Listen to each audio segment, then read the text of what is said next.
MPSC आयोगाकडून एक महत्त्वपूर्ण प्रसिद्धीपत्रक आलेलं आहे विद्यार्थ्यांसाठी. जे विद्यार्थी MPSCची तयारी करत आहेत त्यांच्यासाठी एक अति इम्पॉर्टंट प्रसिद्धीपत्रक आहे. तर डिटेल माहिती सांगणार आहे या प्रसिद्धीपत्रकात काय आहे. तर हा व्हिडिओ पूर्ण बघा, अजिबात स्किप करू नका. डिटेल माहिती आहे या प्रसिद्धीपत्रकात कोणकोणत्या गोष्टी कव्हर केलेल्या आहेत त्या रिलेटेड. तर प्रसिद्धीपत्रक आजच आलेलं आहे 13 मे 2026 रोजी, म्हणजे आज हे प्रसिद्धीपत्रक आलेलं आहे. तुम्ही बघू शकता हे प्रसिद्धीपत्रक आजच आलेलं आहे.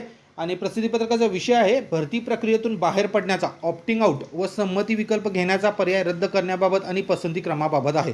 म्हणजे ऑप्टिंग आउट या पर्याय जो आहे भरती प्रक्रियेतून बाहेर पडण्याचा हा जो पर्याय आहे त्याच्या रिलेटेड हे प्रसिद्धीपत्रक आहे. महत्त्वपूर्ण प्रसिद्धीपत्रक आहे. पूर्ण बघू आता या प्रसिद्धीपत्रकात कोणकोणत्या गोष्टी कव्हर आहेत. आयोगाने भरती प्रक्रियेत सुधारणा करण्याच्या उद्देशाने ऑप्टिंग आउट ही संकल्पना लागू केली.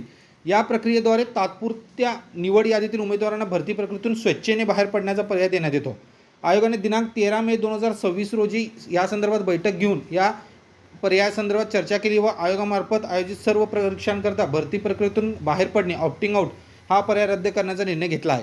म्हणजे आयोगाने 13 मे 2026 रोजी या संदर्भात जी बैठक घेतली आणि ऑप्टिंग आउट जो पर्याय होता तो रद्द करण्याचा निर्णय घेतलेला आहे आयोगाने. त्यानुसार आयोगामार्फत आयोजित सर्व स्पर्धा व मर्यादित विभागीय स्पर्धा परीक्षांकरिता भरती प्रक्रियेतून बाहेर पडणे तसेच संमती विकल्प देणे हा पर्याय रद्द करण्यात येत आहे. म्हणजे ऑप्टिंग आउट पर्याय आता रद्द करण्यात आलेला आहे आयोगाकडून. तसेच एकल संवर्गाच्या भरती प्रक्रियेसाठी प्रतीक्षा यादी कार्यान्वित राहील व बहुसंवर्गीय पदांच्या भरती प्रक्रियेसाठी प्रतीक्षा यादी राहणार नाही. म्हणजे आता बहुसंवर्गीय पदांसाठी भरती प्रक्रियेसाठी प्रतीक्षा यादी आता राहणार नाही.